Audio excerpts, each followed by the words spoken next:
So my name is Marzo, and together with Olivier Duport and Carl Onebrink, we created Flea 7-8 years ago, I think. And we use sound in order to tell stories from a transdisciplinary perspective.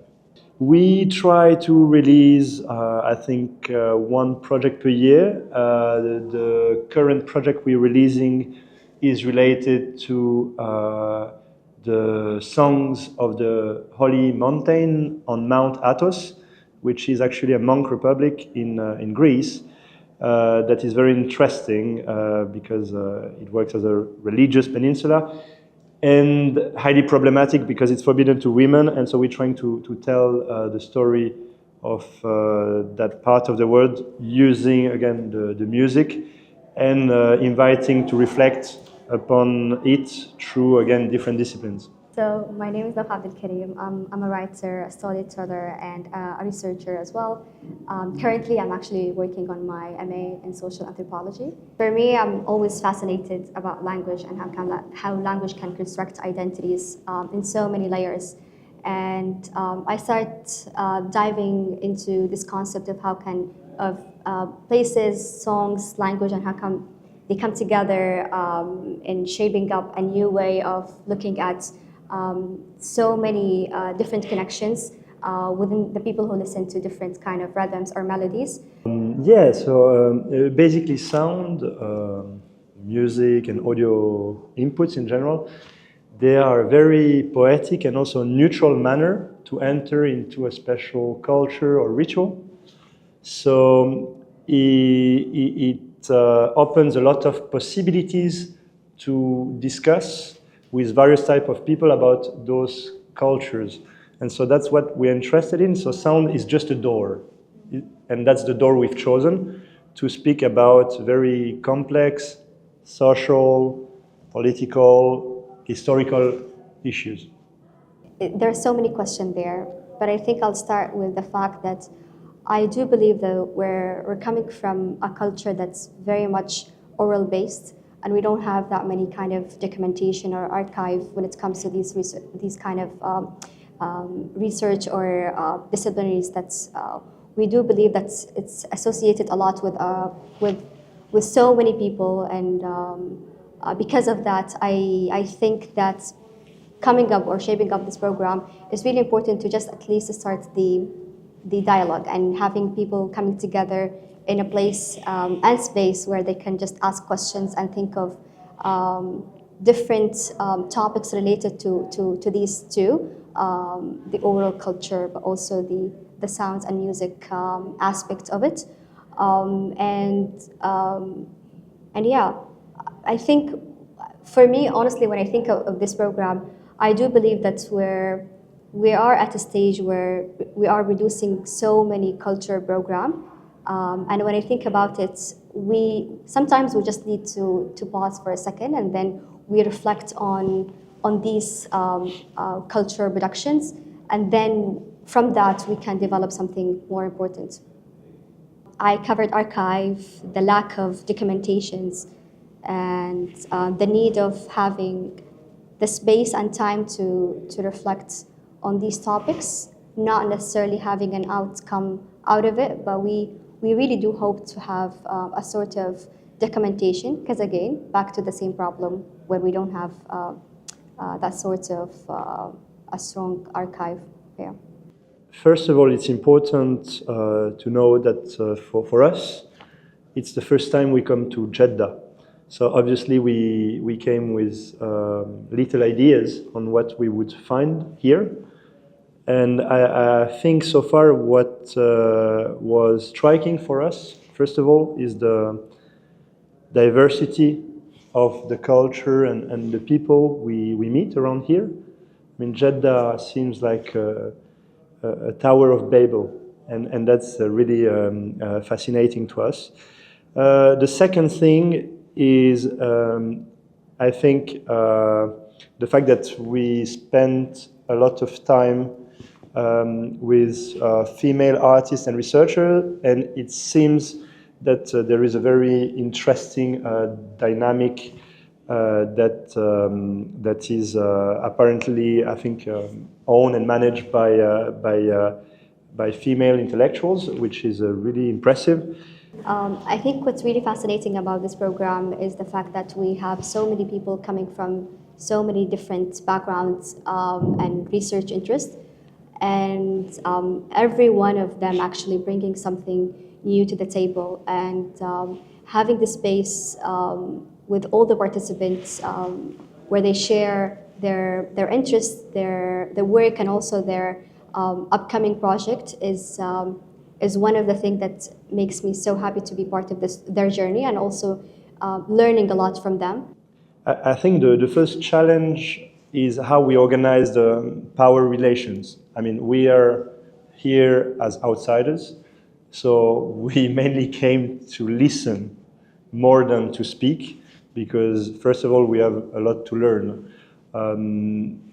Obviously, because of some of our projects, we have faced, when it comes to researching problematic dynamics, being power relations again, or also the risk of turning a culture into a product.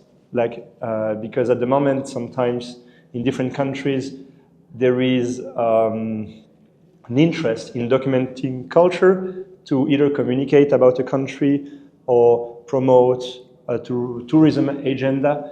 And so for us as artists, researchers, how do we do what we're doing, remaining true to ourselves, being honest, and obviously because we have to make a living, try to find a decent business model that is somehow ethical, but that doesn't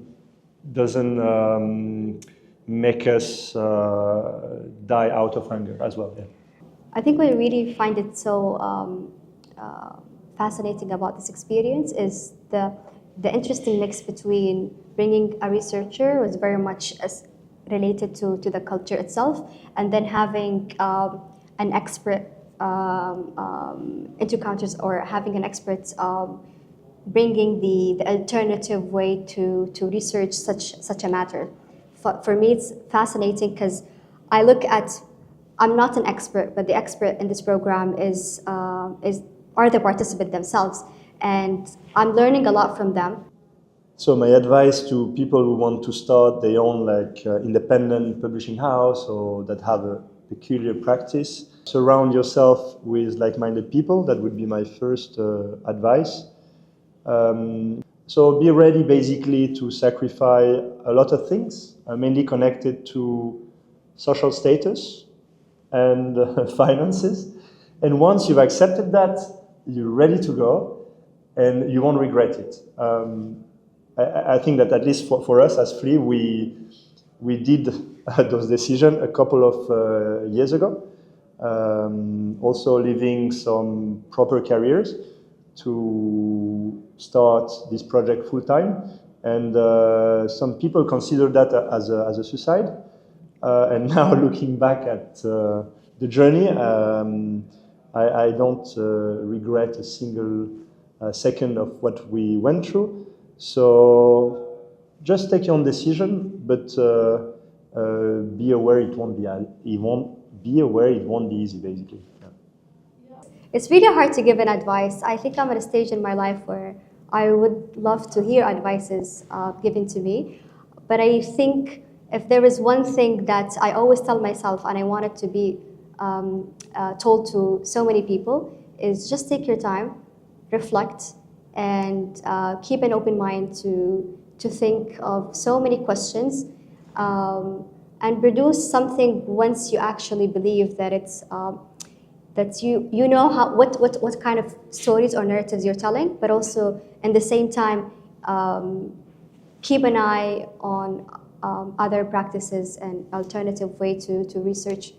Yeah. The challenge is that you come to this place where you have a lot of people that you don't know, and they don't know each other, okay? And the idea is not from the outside, or as a music expert, or as an organizer, to impose a subject and to impose a practice. So you come here and you try to, I guess, catalyze the interests and the ambitions of everyone.